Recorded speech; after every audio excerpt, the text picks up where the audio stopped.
Once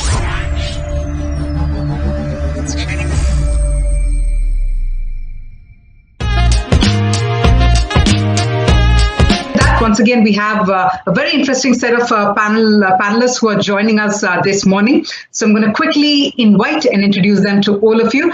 First up, we have with us Mayank Bhargava, who's a CIO with DHFL Pramerica Life Insurance. We have with us Jijy Oommen, who's a CTO with Kinaara Capital.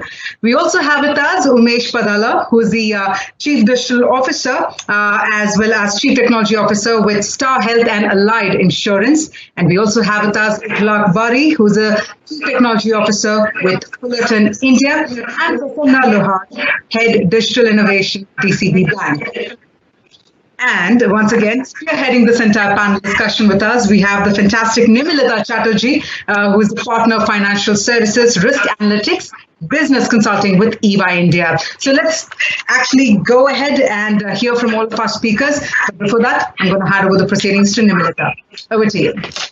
Thanks so much, Kavya, and thank you again. It's a pleasure being associated with this panel. Good afternoon, everyone, and thank you for joining us today. I guess this is a pretty pertinent topic, right? Transformation through platformization and integration. It's a bit of a tongue twister to say, but I guess that's what it is. So I'll quickly, what I'll do is the way I'll structure this is I'll go around the table once to understand really what kind of transformation in each of our organizations have we seen through platformization in the last, in the crisis, or in the last year probably, or something that's in the works. So I'll start with you, Mr. Bhargava. If you could give us an example of something that has really transformed through platformization in the recent past. Yeah. Hi, Nimilita. Thanks for asking this question. Firstly, good afternoon to everybody, all the audience and the fellow panel members. So I think something that really comes immediately to my mind is what we did right at the start of the lockdown. So like most of the organizations, we ran short of the laptops or the mobile devices which could be provided to our employees or partners for accessing the corporate network and assets. So at this juncture, we leveraged our existing cloud for creating a VDI setup and making that available for all the people who needed access to the corporate network on their own devices. So creating a setup which allowed us to make this entire infrastructure available without necessarily having the corporate assets was something that was of immense value and helped create or firm up the business case and the business value that we've been discussing internally for I don't know how long a period, that this is the way to go and this is what would actually be needed in the future, where people would have different expectations, different needs, from the IT assets that they've been using, and we need to provide a seamless, experience to them, at their own convenience, without really getting bogged down by the ongoing support, or the maintenance that is required for those assets. So it's setting up VDI as a platform, enabling all the the required employees and the partners on that platform in actually a few clicks of a button was really a good success story for us, and has helped in taking that initiative forward post the lockdown as well. Thanks a lot. I think that's again, work from home was probably something that all of us got hit with, all of us had to quickly upgrade or change the way we do things very early, and probably most of us didn't even have a lot of time to do that. So yes, I guess leapfrog is something that happened in terms of work from home. Ms. Oommen, anything that you have, any examples that you would like to quote in terms of true transformation that's happened through platformization? Yeah, thank you, Nimilita, for asking this question. Very good afternoon to everyone on the panel as well as on the audience. I think this being the BFSI conclave, I would like to focus a little bit on the business side. I think last maybe 9 to 10 months have been a massive transformation opportunity for the organizations like us, right? So I think most of the BFSI companies have been working predominantly on a linear tech platform approach, right? You have your core banking system or your loan origination and loan management system, and bunch of different linear applications that are very, very use case focused. But I think with of course with limited interactions with the external ecosystems. But I think the true digital transformation, which I think has happened over the last maybe a year or so, has been building on a connected ecosystem, which is far more sort of capable of enriching the capabilities of the external platforms. So it's not maybe a single platform approach, maybe a platform which is able to connect with multiple different external platforms, internal and external platforms, I would say. So in fact, at Kinaara, we have taken up multiple, I would say, fast-tracked initiatives to make our digital transformation more meaningful for our customers in the current regime, and that's definitely going to stay for a longer period of time, as we all know. So, a lot of these linear systems have been connected to such a deep extent, and we have connected our systems with several external and internal ecosystems, right from the onboarding of acquisition and onboarding of the customer, through the underwriting of the loan, and loan decisioning, the execution of the contracts for the customer, and all the way going up to the disbursement, right? So to bring in the capability of sort of zero touch or a low touch kind of a framework. And as you understand, right, the business lending is a very complex process, right? And doing this kind of innovation is quite tough, but I do think that the situation demands the organizations in this business to innovate, connect more with the external ecosystem, so that you're able to fast track your digital transformation journey. So that is what my take on kind of this question is. Absolutely, I think that's a valid point in terms of saying we don't try to make the same platform, try and make it do everything, but you actually bring multiple platforms together and make them work almost like an orchestra of different instruments. I think that's a very valid point.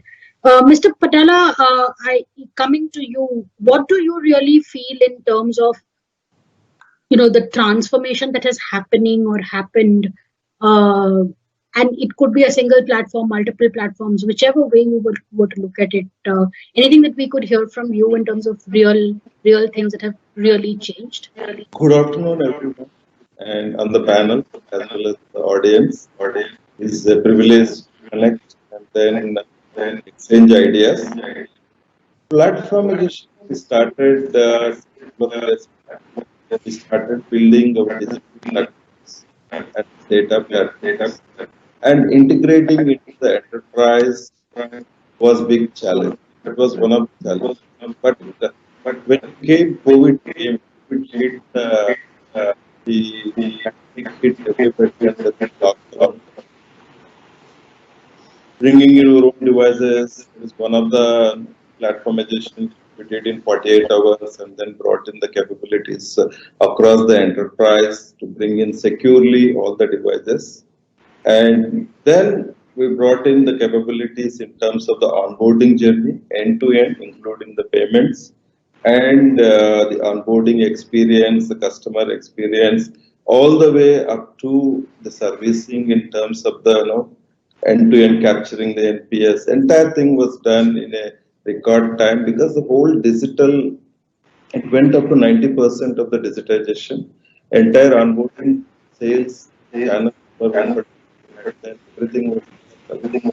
So it became very important that full end-to-end integration in terms of customer experience including the call centers and all the operations across the branches, and integrating the operating platform with the automation platform. So this entire thing was short time, and we could able to bring in the value to the organization, and that became the new norm. And then the organization transformation able to go through a lean.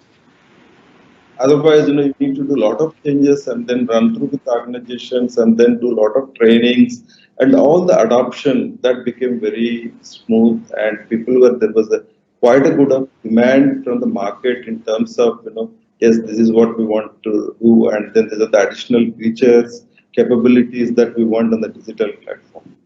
So the entire business got shifted into the digital platform, and whole operations across the branches and organization, including the call center, everything became digital and mobile. Mobility came into picture, and then everybody was working from home. Entire call center operations, entire complete claims processing, everything was happening remotely, end to end. So there was a lot of the digital platforms and the way we could able to scale it up using the cloud technologies, cloud native technologies. We could able to seamlessly transition complete operations into a digital mode. That is the big transformation which we could able to do with the platform, and integrated completely with the entire operations, back office, middle office, as well as the front office. Entire thing was integrated seamlessly. Sure. So thank you very much for that, Mr. Padala. Mr. Bari, coming to you, I know you guys have made a lot of changes internally as well as externally.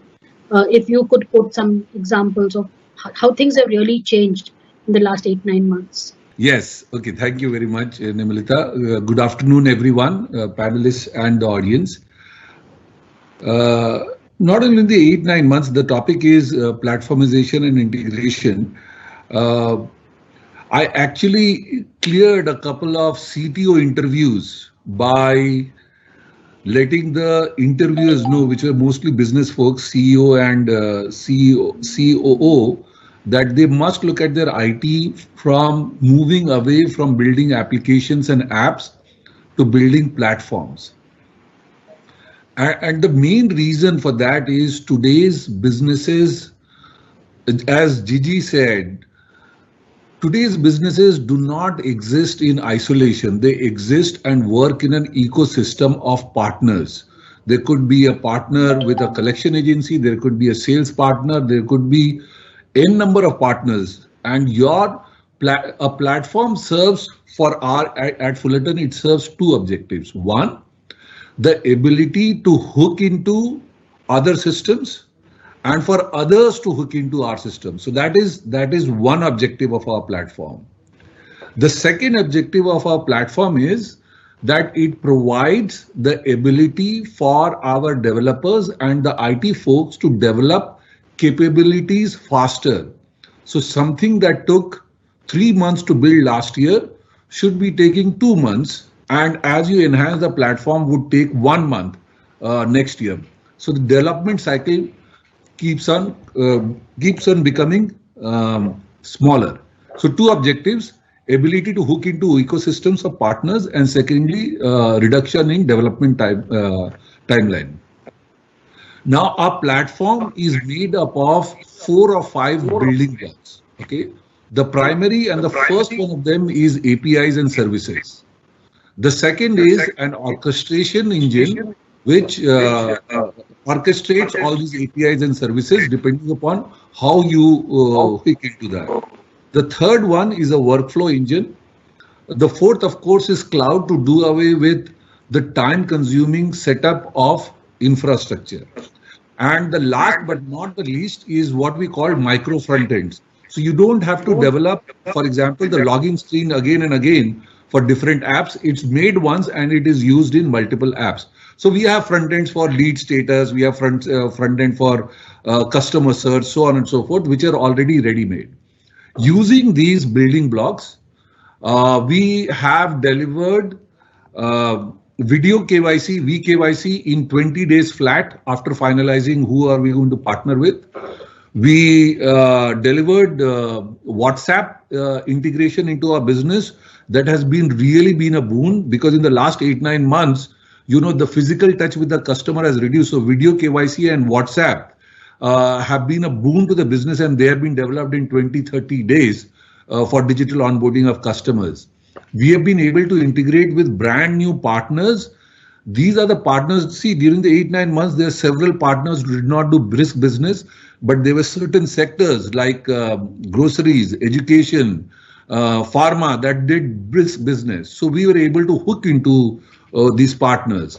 So this was, and then also we were able to set up a eNACH platform as well as a e-consent platform. We call this the Trinity portal, which is eKYC, eNACH, and e-consent. So all of this help in the touchless onboarding of customers. The second thing that we did using this platform was enable our customer servicing agents to service customers from home. So they could receive calls and they could make calls to the customers, and then they had access to the CRM system. And last but not the least, extremely important in this day and age, in fact, out of the three things, forget about onboarding, forget about servicing, the real deal for lending companies right now is collections. All our money is with the customer, and enabling our collection agents, enabling our collection agencies, enabling our collection folks through mobile app and through dialer and through voice bots, all of them have been enabled on this platform. So our platform is made up of 5 building blocks, serves 2 purposes: hooking into partners and reducing development time.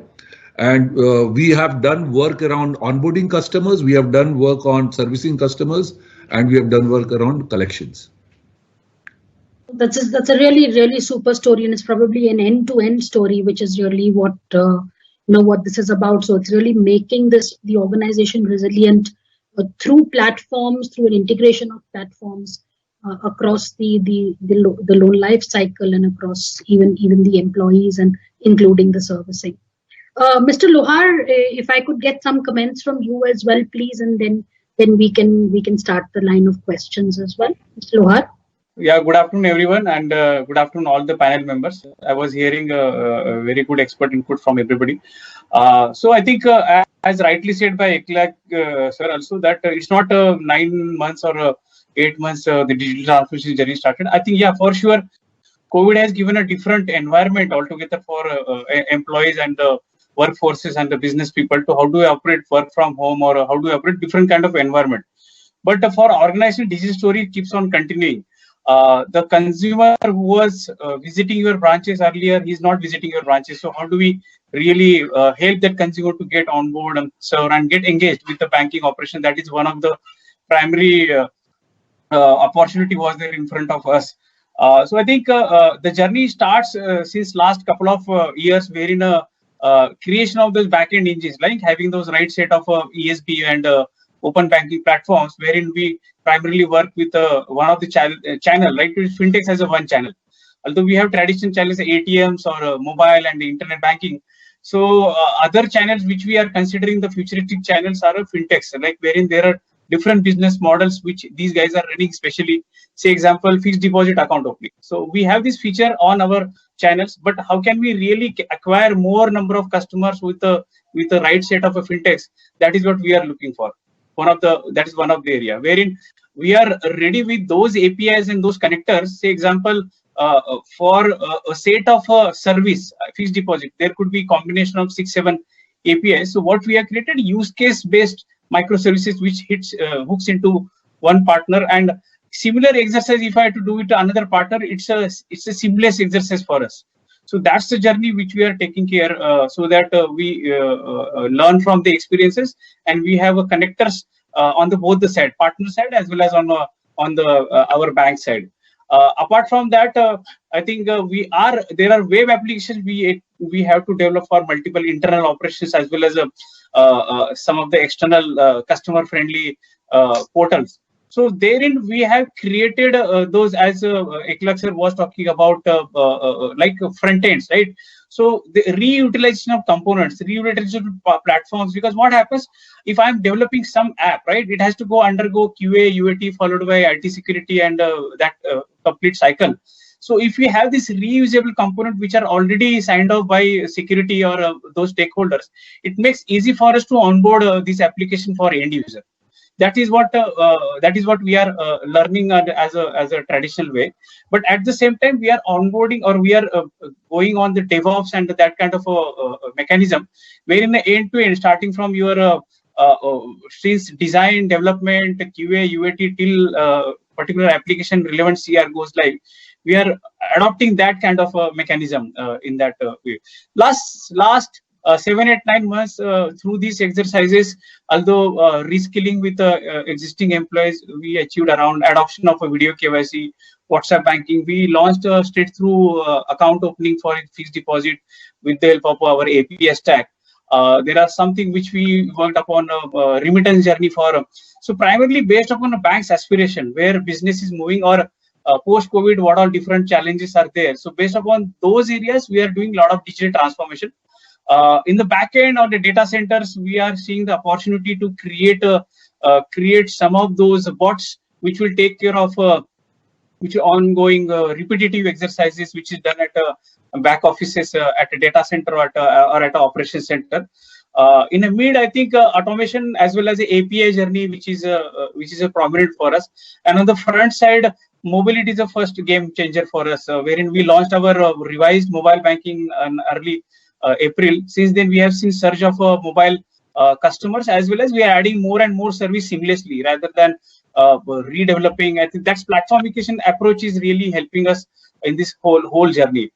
So these are some initial thoughts, Nimilita, from our side. As we discuss further on, we'll happy to add more prominent thoughts in this discussion. Sure, Mr. Lohar. Thank you so much. Ms. Oommen, coming back to you in terms of digitization, and you talked about multiple data sources, multiple platforms, all of that coming together, and the way you've changed the way you're re-looking at the loan life cycle, the underwriting, all of that. In your opinion, as an industry, and speaking on behalf of, say, the BFSI industry as a whole, I guess we are leveraging the digital opportunity pretty heavily. But are there some areas where we are still behind? Is there something that there are aspirations that we are probably not meeting, or you'd like to have that you don't see in the market, or don't see in completion in the market right now? Yeah, so definitely, I think see, we have all been talking about digital transformation, and all organizations in this industry have been really moving fast, and I think the aspirations have always been very high. And of course, different organizations are at different stages with respect to digital transformation journey. Having said that, I do think that last few months have really put a lot of, I would say, stress on the digital transformation across all the organizations. And, I was so glad to hear from the other panel members that, everybody is thinking on the same lines, and everybody is acting really fast. And we have been able to, many of us have been able to turn around things quick and fast enough. But then, see, different businesses have different dynamics, right, with respect to the, the transformation complexities, right? So what I do think is that a lot of these customer touch points, I think the focus have been to automate a lot of them, given the situation that we are in. Now, then there are a lot of internal intricacies, right? And that probably helps in improving the efficiency, speed, the quality of decisions, etc., right? So there, some of the things that we have really done well is that we have actually hooked our entire loan underwriting. So your data gathering is what you kind of, collect from the field or, from the customer. That's from the touch point. And then, your soul of the decision-making process is the credit underwriting process, right? There we have done a phenomenal amount of automations by integrating the data sciences algorithms upfront, right?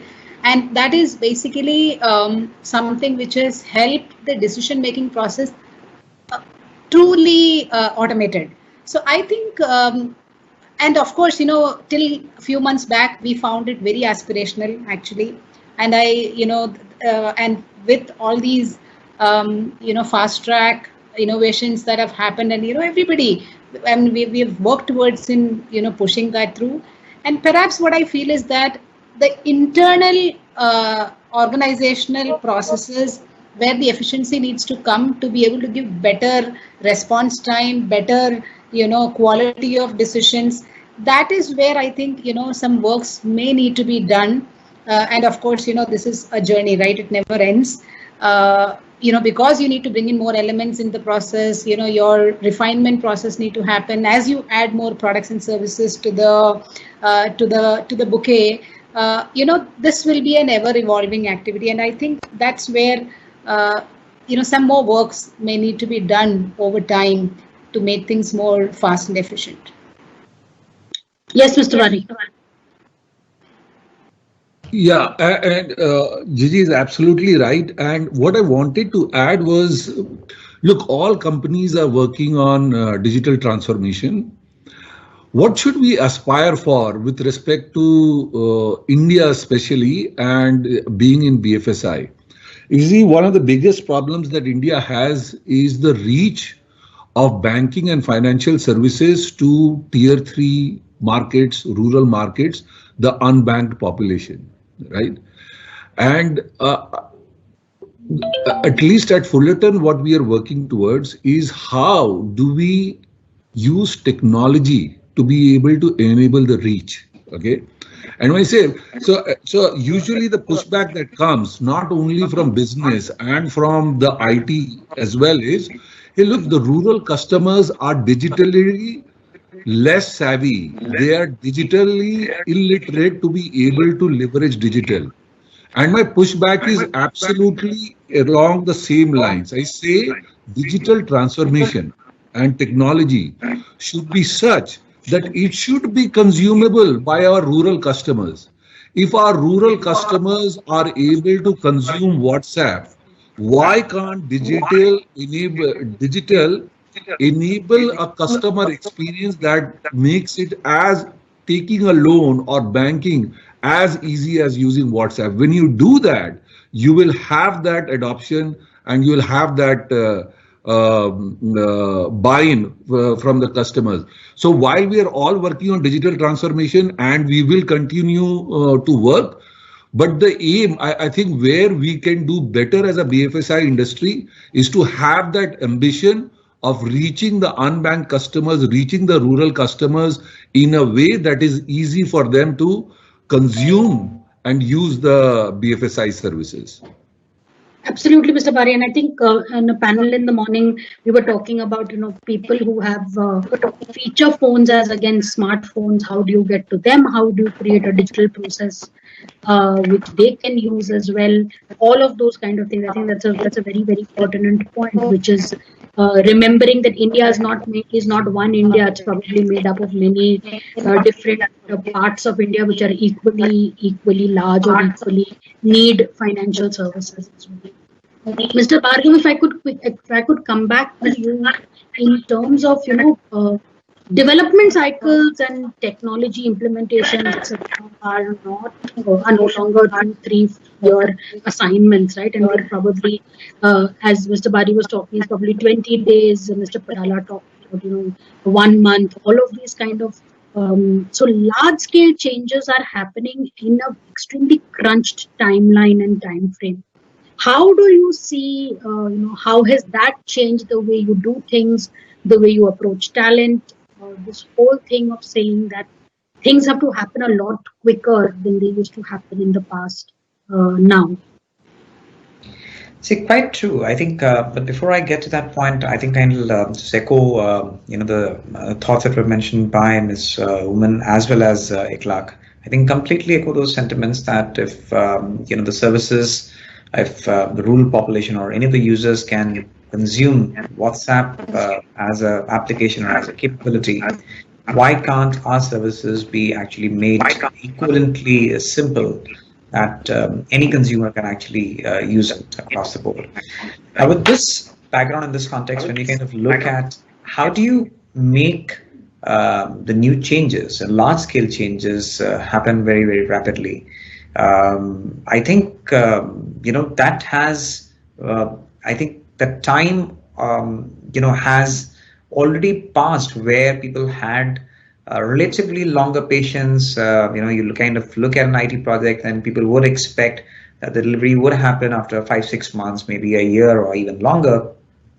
I think now that expectation is very, very clear that it is needed immediately, because if you do not do that, somebody else is going to actually take away that customer, or is going to ruin the customer experience. And a lot of it is actually coming in from the startup ecosystem that India actually has seen developing over the last few years, where new services, new capabilities, new organizations have come up so rapidly, and the way they actually make those changes or get newer features, newer capabilities, or provide a better experience is at a breakneck speed. So when you kind of bring this back to some of the the legacy applications or the legacy talent which exists in different organizations, you have to kind of firstly really navigate through that challenge that it can be done. I mean, one should not presume that it cannot be done, and then need to work on a mechanism by which actually it can be accomplished fairly quickly. So there are methodologies which are there, leveraging Agile. I think it's an overused and abused term. Anybody who's trying to break up the problem into smaller pieces kind of calls it, simply an Agile methodology. But I think it all starts to come together when there is a cultural shift that starts happening in the people, and that's really at a management level.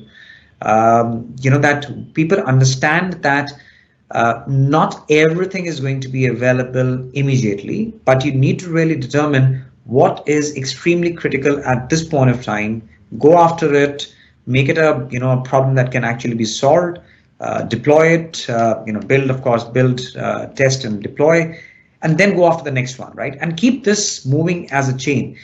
Now, once that kind of a mindset is something that people are able to relate to, and this is again not from a technology standpoint, all the business leaders, the entire organization, or most of the people who actually kind of are part of this value chain, they understand, they commit themselves, and actually are able to demonstrate it. I think that's when the changes start happening very rapidly.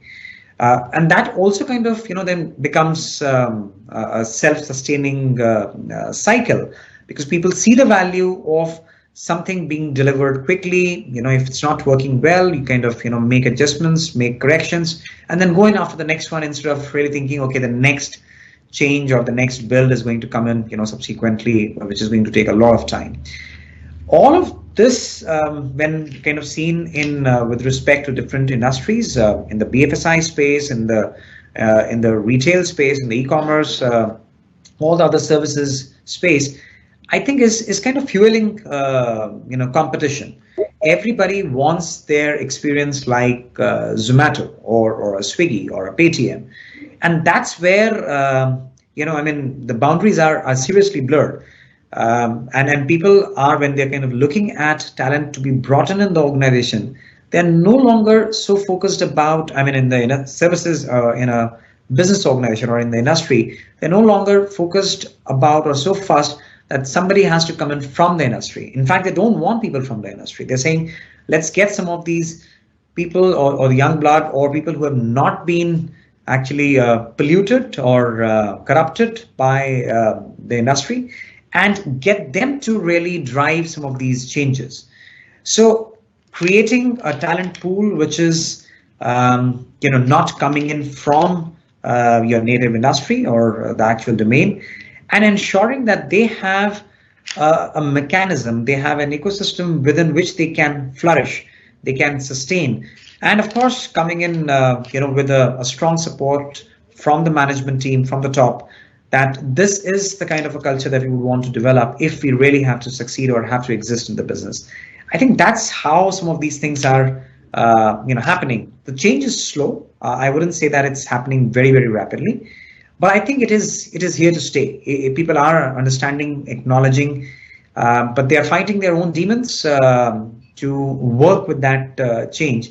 So I think over the next 12-24 months, I think it'll gain perhaps more traction.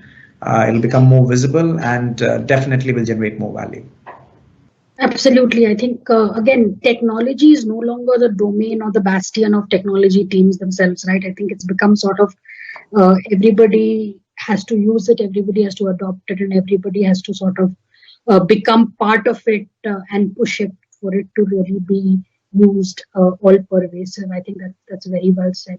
Mr. Padala, coming to you, I think just sort of keeping in the same thread, how have the expectations from the platform providers themselves changed because of all of these changes that we are seeing, irrespective of the crisis? I think the pace itself, the fact that you need to do smaller things, you need to achieve small things, and move in a step manner rather than trying to make these very big transformational changes.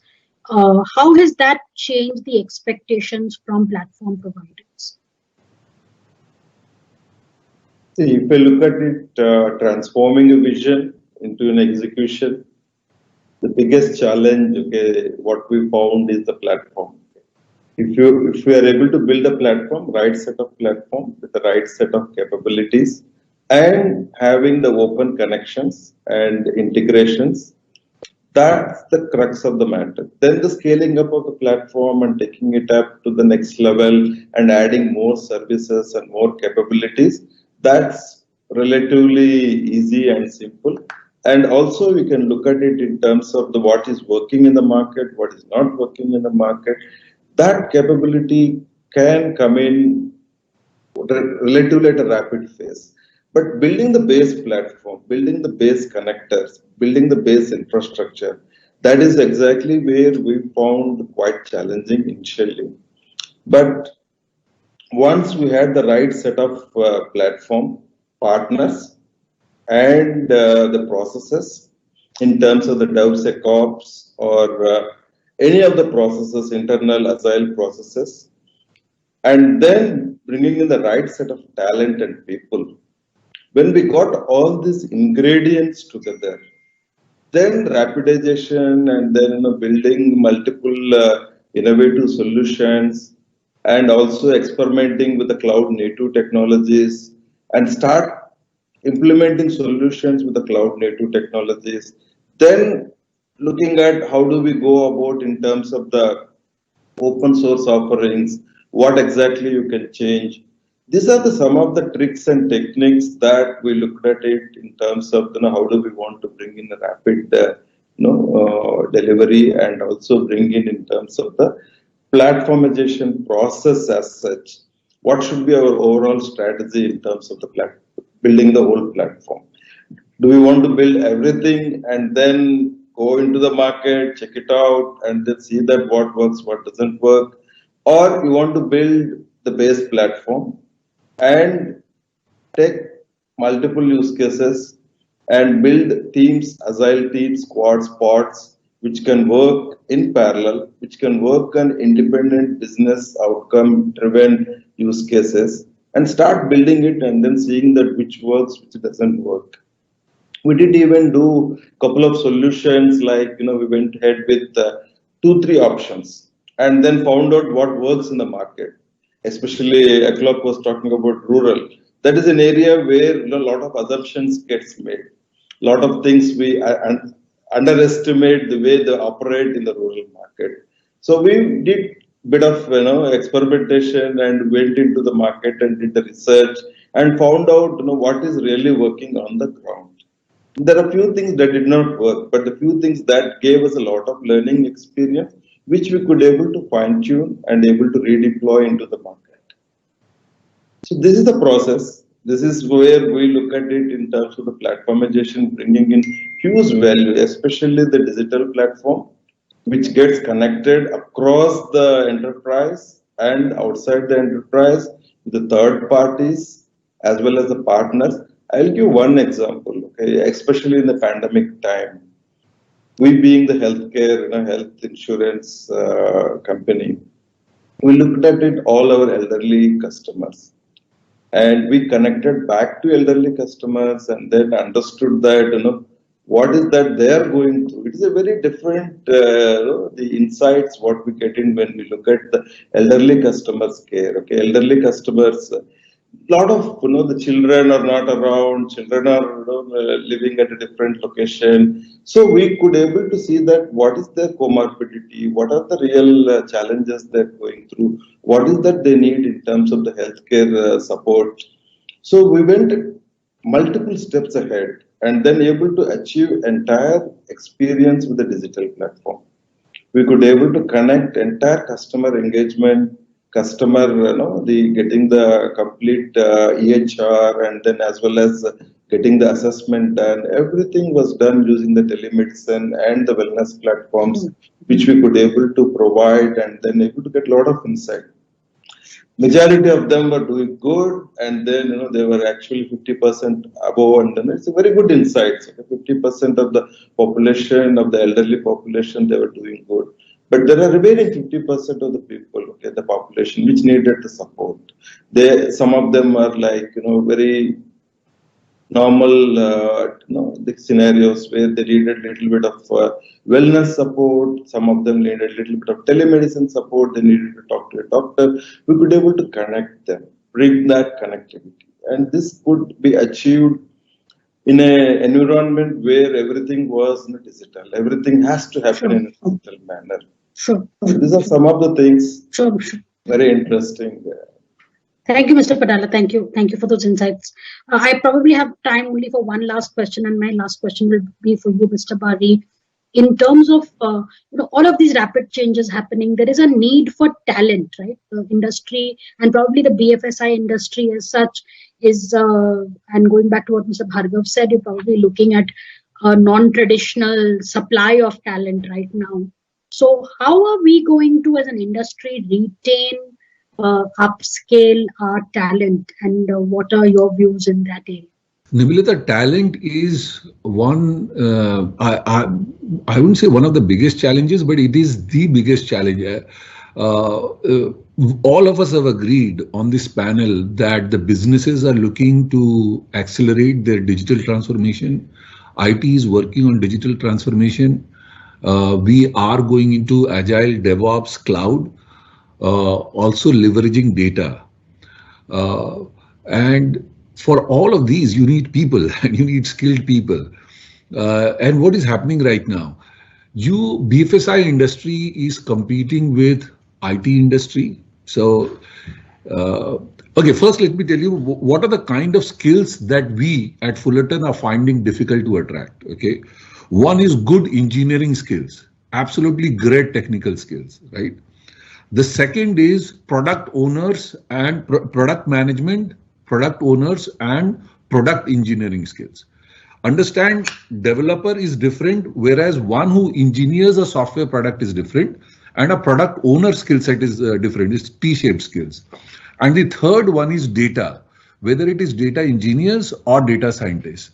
So as an enterprise, so for a particular developer out there, or for a particular product manager out there, or for a particular product engineer out there, an IT company is more attractive. A fintech or a technology or a startup company is more attractive.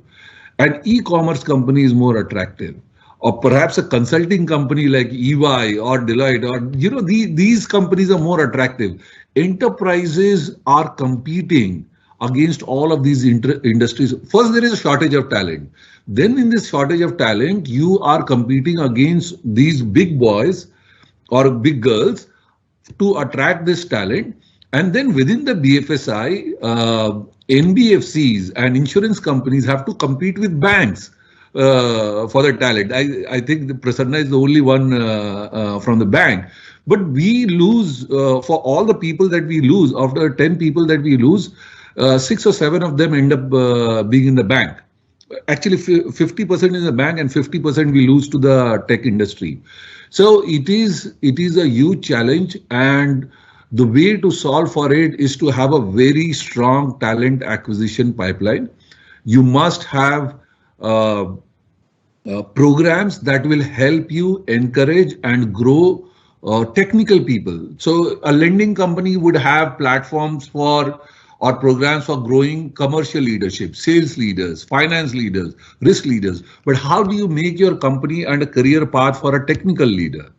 And last but not, you should have a technical internship program. You should have a technical management trainee program. And the most important thing that will help, and that will take time, is building a digital brand. So if you are known as if Fullerton is known as, it is a digital NBFC, like Bajaj Finserv is known as, or ICICI Bank is known as. I'm not sure about HDFC with all the outages that are going on, but HDFC is also taken as a digital. So when you build a digital brand and you have people, initiatives for technical people, for engineering skills, for product skills, then you'll be able to solve for the talent acquisition problem. Absolutely, absolutely. I mean, that was sort of the cherry on the cake of this discussion. Thank you very, very, very much for being with us today, and thank you for your very valuable views. Kavya, back to you. Thank you very much. Thank you very much, Nimilita, and thank you very much to all of our speakers. I think we managed to address some very interesting ground realities and finding that synergy between technology and talent. So thank you so much again for joining us this afternoon.